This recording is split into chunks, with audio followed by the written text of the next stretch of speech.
So, as requested, I am going to finish up our discussion on literary elements that we didn't get to and cover in class yesterday or Monday. We started talking about characters and the important thing to think about when you think about characters are probably, I don't want to say the most important part of a literary text, but they are significant in the fact that they are the people who carry out the action of the story. And there can be major and minor characters, especially in the novel that we're looking at. And the thing that you want to keep in mind is that the characters, whether they are especially if they're major characters and that they are dynamic and that they are changing. They are changed by the conflict. So when looking at characters, you always want to keep characterization in mind. And when I say characterization, I mean you want to look at the physical traits. What does the character look like? How do they dress? How do they move?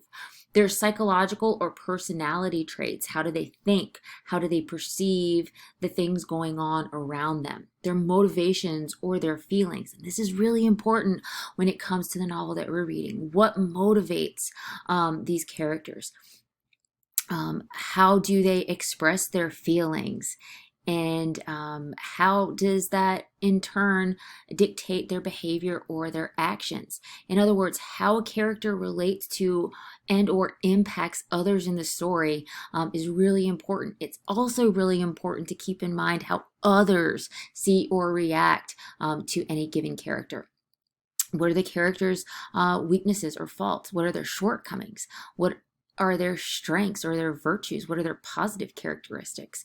What goes into their moral constitutions? How do they respond to issues of right and wrong, or in terms of from established perceptions of right and wrong? How does a character change during the course of the story? How do they evolve? Or in for our novel, how do they devolve? So those are really important to think about as you read through any literary text. Another literary element is irony. And of course, irony is the difference between appearance and reality, or expectation and result, or meaning and intention.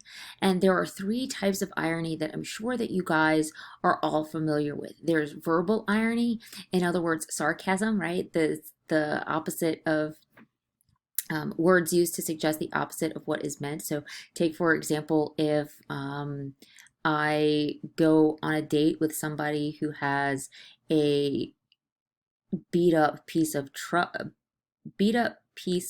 junk for a vehicle, and I say, "Wow, what a nice car." That's verbal irony, right? I really don't mean that he has a nice car. Situational irony, which is an event that occurs that directly contradicts expectations of the character's reader or the audience. And the best thing that I can think about is a firehouse or a fire station catching on fire and burning down. Dramatic irony. And this is usually seen in plays, but it's also in our novel too, because we are privileged to information that the other characters are not privileged to. So it's a contradiction between what a character thinks and what the reader or the audience knows to be true. So the best example that I can think about comes from Romeo and Juliet, and I hope that you guys have read that play, because look at the irony of the final kind of scene between Romeo and Juliet. When Romeo thinks that Juliet is dead, he hasn't gotten the letter from the friar, so he doesn't know that she's only drank poison, or not poison, but tonic or whatever to put her in this death-like sleep. And he takes a dagger and he stabs himself, and we're like, no, no, no, don't do it, she's really not dead. So that's an example of dramatic irony. Symbolism. And this is one of my favorite things because it's so rich for a literary analysis. But as a symbol is anything that stands for something other than itself. And they are usually tangible objects that represent abstract ideas. Now, there are universal or conventional symbols where they kind of span the test of time. So, for example, a dove is usually always going to be a representation of the idea of peace. A heart is going to be a representation of love. A cross represents some sort of religious Christian ideal. A flag is always going to be some sort of patriotism type thing. So those are universal or conventional symbols. But there are also symbols in a contextual sense, in that the object only has meaning within the context of the story. And what I mean by that is, if you guys have started reading, there are these 10 soldier figurines in the novel, and those only have meaning.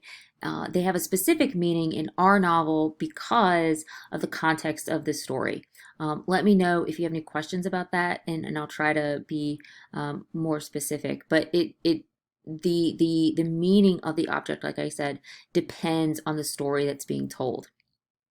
And finally, all of these literary devices, all of these literary elements that come together to develop some sort of theme.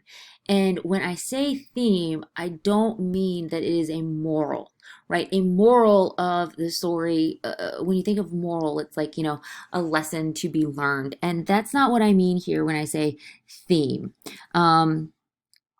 Like the tortoise and the hare, right? That's a fable that has a very important lesson to be learned, right? Like, not always the fastest person wins the race. It's the one with the most stamina, right? I don't know.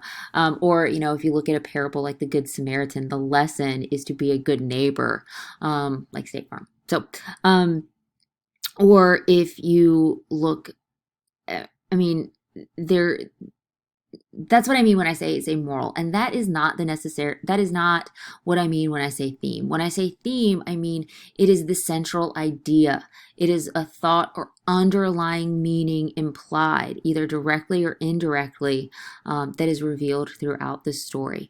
And we talked about some of those themes that are found in our novel the other day in class. So they are central ideas that the author reveals through various literary elements. It is a dominant idea or abstract concept that is made concrete through characters, actions, images, any of the things that I just setting, right? And usually the author is making some sort of commentary or observation about society or human nature. And all of that, like the theme, right? Or what the author is saying, the commentary is largely based on your interpretation of the story, right? So I can pick out a theme, but what Agatha Christie is saying about that theme is dependent upon the reader. So that is all I have for you by way of the literary elements. Please do not hesitate to reach out if you have any questions, or bring them with you when we meet again in class. And I will pick up with another video where I finish out talking about the characters of our novel.